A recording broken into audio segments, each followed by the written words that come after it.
Hello दोस्तों, स्वागत है आपका बिटकॉइन दुनिया में। मैं सुनवा दोस्तों, आज से कुछ दिन पहले मैंने अपने ट्विटर अकाउंट पे बोला था कि आप लोग कोई क्वेश्चन है तो आप लोग यहाँ पे पूछ सकते हैं। मैं इन क्वेश्चन का जवाब आप सभी को संडे के वीडियो में दूंगा। तो आज मैं आप सभी के जो भी क्वेश्चन थे और यूट्यूब वीडियोज के नीचे भी जो कमेंट आए हैं, जो क्वेश्चन आए हैं, उन सभी का जवाब एक एक करके दूंगा। सबसे पहला जो क्वेश्चन है दोस्तों वो है इमरान अली की तरफ से। इन्होंने पूछा है, ब्रो क्या सारे कॉइन बुल रन में ऑल टाइम हिट करेंगे? तो मिरान जी, मैं आपसे कहना चाहूँगा कि जरूरी नहीं सारे कॉइन अपने ऑल टाइम हिट करें। कारण क्या है, 2018-2021 के बुल रन में अगर हम देखें तो 2018 में बहुत ही कम कॉइन थे, 2021 में और भी ज़्यादा कॉइन आ गए मार्केट में, और अभी अगर आप देखें तो 16,500 से भी ज़्यादा कॉइन अभी मार्केट में चल रहे हैं। तो इस वजह से देखें तो जो पैसा मार्केट में आ रहा है वो कई जगह डिवाइड हो जा रहा है। पहले कॉइन कम थे तो उन्हीं कॉइन्स में पैसे आते थे और वो कॉइन अपने नए ऑल टाइम हाई पे जाते थे। लेकिन मैं कहूँगा कि जिस प्रोजेक्ट में अभी दम है, जैसे आप देख रहे होंगे मैटिक कॉइन अभी जब रिकवर होना स्टार्ट हुआ,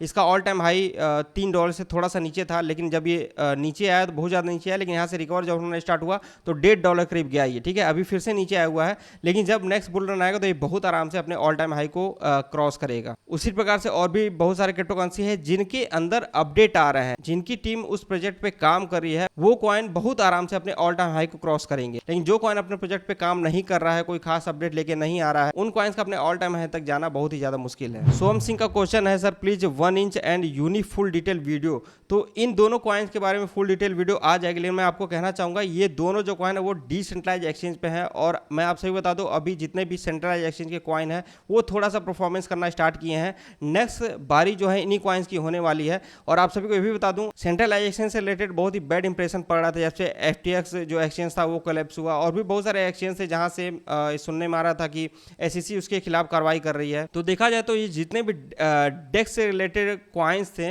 इन सब के पास एक अच्छा मौका था कि कोई खास अपडेट लेके आए और जितने भी यूजर्स हैं उनका ध्यान अपने एक्सचेंजों पे लेके आए, डिसेंट्रलाइज एक्सचेंज पे लेके आए, लेकिन उस प्रकार से इनका कोई अपडेट नहीं आया। लेकिन मैं कहूँगा कि आने वाले दिनों में कहीं ना कहीं डिसेंट्रलाइज एक्सचेंज का बहुत ज़्यादा मांग होने वाला है। तो ये जो दो क्रिप्टो करेंसी हैं, और इसके अलावा पैनकेकस्वैप के बारे में एक क्वेश्चन आया था, तो उसको भी मैं बताना चाहूँगा, इसका भी फ्यूचर आगे चल के अच्छा है। नेक्स्ट क्वेश्चन आया है जस्सी बिट की तरफ से, how to catch fake outs in the market, like some time chart seems to be bullish but in actual market goes in opposite direction.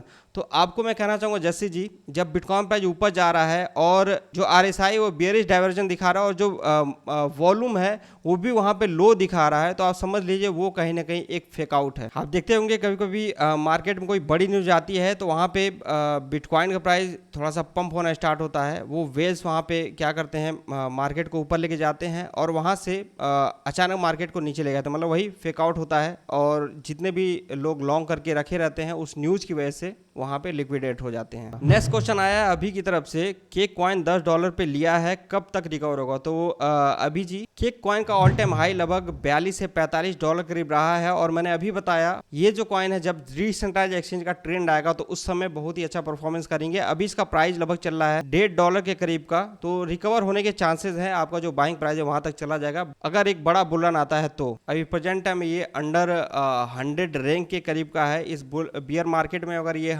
100 rank के अंदर है तो एक बहुत ही अच्छी बात है इसके लिए। नेक्स्ट क्वेश्चन चौहान 982 की तरफ से है, STA टोकन के बारे में बताइए, क्या ये स्कैम है? तो आपको बता दूं, STA टोकन एक नेटवर्क मार्केटिंग बेस्ड टोकन है, और मैं कहूँगा इस तरह के जो कॉइन है लोग साथ मैक्सिमम टाइम स्कैम ही करते हैं। इसको अगर आप कॉइन मार्केट कैप में जाके देखेंगे तो इसका जो टोटल सप्लाई मैक्सिमम सप्लाई दिखा रहा है, लेकिन इसका सर्कुलेटिंग सप्लाई नहीं दिखा रहा है। इसके प्राइस को पिछले कुछ महीने पहले 0.7 सेंट से लगभग $3 के करीब लेके गया था, और उसके बाद इसका प्राइस अभी फिर से 0.4 सेंट के करीब चल रहा है। यहाँ पे इसकी सर्कुलेटिंग सप्लाई क्लियर नहीं है, और भी बहुत सारी चीज़ें इसमें निगेटिव देखिए। तो फिलहाल के समय मेरे हिसाब से ये रिस्की हो सकता है अगर आपने इसमें इन्वेस्टमेंट करके रखा हुआ है। बाकी आप कहेंगे तो अच्छे से इसके ऊपर रिसर्च करके एक डेडिकेटेड वीडियो बनाया जा सकता है। और इसी तरह का क्वेश्चन एक और आया दोस्तों, what's the future of baby swap और लवली फाइनेंस, ये क्वेश्चन किए हैं सतीश पांडे जी ने।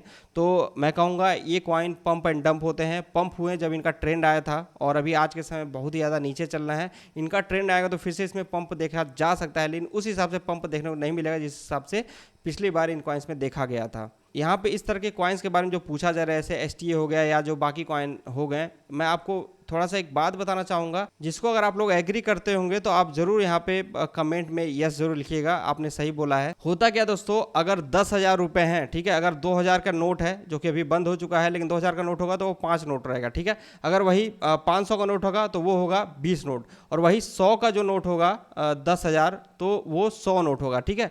तो जो 100 का नोट रहेगा, 100 की जो गड्डी रहेगी वो हमको ज़्यादा लगेगी 500 के मुकाबले। अब ये जो 100 का नोट है जो कि 10,000, अगर हम इसको खर्च करना हो तो जब हम उस पैसे को काउंट करके देते हैं तो वो पैसा हम लोग को ज़्यादा लगता है। वहीं अगर वो 10,000 रुपये हमारे अकाउंट में पड़ा हुआ है और हमको कोई शॉपिंग करना है तो वहाँ पर हम लोग बहुत आराम से फ़ोन पे, गूगल पे कर देते हैं, 8,000 9,000 रुपये पे करते हैं, उतना ज़्यादा हमें वो नहीं लगता है वो जो कैश पड़ा हुआ है उसके मुकाबले। और वही 10,000 रुपये अगर क्रिप्टो में पड़ा हुआ, हम लोग कोई क्रिप्टो कॉइन बाई करके रखें उस 10,000 का, तो वो पैसा हमको जो बैंक में पड़ा हुआ है या जो हमारे पास कैश है उसके मुकाबले बिल्कुल भी ज़्यादा नहीं लगता है, बहुत ही ज़्यादा कम लगता है। और यही कारण है कि हम लोग उस 10,000 को किसी भी कॉइन में, ऐसे वैसे किसी भी कॉइन में जाके इन्वेस्टमेंट कर देते हैं। अगर नीचे चला जाता है उस 10,000 की वैल्यू 1,000 हो जाए तब भी उतना अफसोस नहीं होता है जितना अफसोस हम लोग को वो जो कैश पड़ा हुआ है 10,000 उसको खर्च करने में होता है। अब इस बात से आप एग्री करते हैं कि नहीं करते हैं, आप कमेंट करके जरूर बताइएगा। जिस दिन वो जो 10,000 रुपये हमारे हाथ में कैश पड़ा हुआ है, उतना ही वैल्यू जो हम लोग क्रिप्टो मार्केट में 10,000 रुपये लगा रहे हैं उसका अगर रखेंगे तो हम लोग यहाँ से भले प्रॉफिट ना कर पाए लेकिन लॉस नहीं करेंगे, क्योंकि वो 10,000 रुपये हम लोग अच्छे कॉइन में ही डालेंगे, न कि ऐसे कॉइन में डालेंगे जहाँ पे रिस्क का मामला लगभग 98% करीब का होगा और रिवार्ड के जो चांसेस होंगे वो केवल 2% के करीब रहेंगे। नेक्स्ट क्वेश्चन आया मोहित कुमार की तरफ से, ADS hold GRT Matic all time high से भी आगे जा सकते हैं कि नहीं नेक्स्ट बुल रन में। देखिए इसमें मैटिक कॉइन बहुत आराम से चला जाएगा, सोल कॉइन अभी बहुत ज़्यादा नीचे आ गया है लेकिन प्रोजेक्ट वाइज दम रखता है तो अपने ऑल टाइम हाई के आसपास जा सकता है। जीआरटी का मैं बता दूं, जीआरटी का अभी जो प्राइस चल रहा है 0.1 सेंट के आसपास चल रहा है, इसका ऑल टाइम हाई रहा है $2.5 के आसपास, तो वहाँ तक जाना मुश्किल है। कारण क्या है कि जीआरटी का उस समय जो सर्कुलेटिंग सप्लाई था जब इसका ऑल टाइम हाई गया था, अभी इसका सर्कुलेटिंग सप्लाई बहुत ज़्यादा हो गया है तो ऑल टाइम हाई तक नहीं जा सकता, लेकिन जीआरटी $1 तक मेरे हिसाब से जा सकता है नेक्स्ट बुल रन में, और प्रोजेक्ट और अच्छा काम करेगा तो $1.5 तक भी हम इसको देख सकते हैं। बाकी एडीए और सोल का मैं कहूँगा लार्ज कैप कॉइन है, ऑल टाइम हाई के आसपास जा सकते हैं, लेकिन मैटिक तो अपने ऑल टाइम हाई को बहुत आराम से क्रॉस करेगा। नेक्स्ट क्वेश्चन राजदीप की तरफ से है, सर आल्ट्स कॉइन सीजन आता है तो आल्ट्स कॉइन एक दिन में कितना पंप होते हैं? तो राजदीप जी मैं आपको बताना चाहूँगा, अगर तगड़ा वाला जो आल सीजन होता है उस प्रकार से आता है जैसे 2018 में, 2017 दिसंबर 18 में हमने देखा था और जो 2021 में देखा था, 24 घंटे के अंदर 5x तक भी कॉइन पंप होते हैं। ये मैंने भी देखा और बहुत सारे लोगों ने भी देखा होगा। बहुत सारे कॉइन आप सभी को 1000% तक भी पंप होते हुए देखते हैं एक दिन के अंदर ही। तो इसी वजह से मैं हमेशा से कहता हूँ कि अगर आपके पास अच्छे कॉइन पड़े हुए हैं, प्रोजेक्ट वाइज बढ़िया है, तो ये जो लॉस हुआ है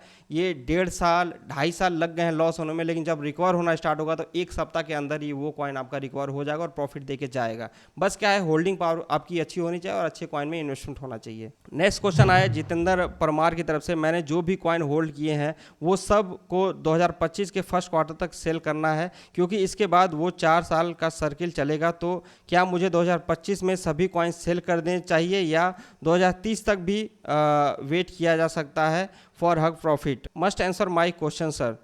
तो जितेंद्र जी आपको बताना चाहूँगा, अगर आपका 2025 तक का टारगेट है तो बहुत ही अच्छी बात है कि आप उतने दिन तक होल्ड कर सकते हैं, लेकिन यहाँ पे मैं कहूँगा 2025 क्या, अगर आपका 2023 लास्ट में या 2024 में भी अगर आपका जो प्रिंसिपल अमाउंट है, जैसे आपने अगर 1 लाख रुपए लगाया है और वो 2 लाख रुपए हो गया, तो सबसे पहले अपने उस 1 लाख रुपये को मतलब प्रिंसिपल अमाउंट को निकाल लीजिएगा और उसके बाद अगर प्रॉफिट होता है तो फिर अपना प्रॉफिट भी कम से कम 50% निकाल लीजिएगा।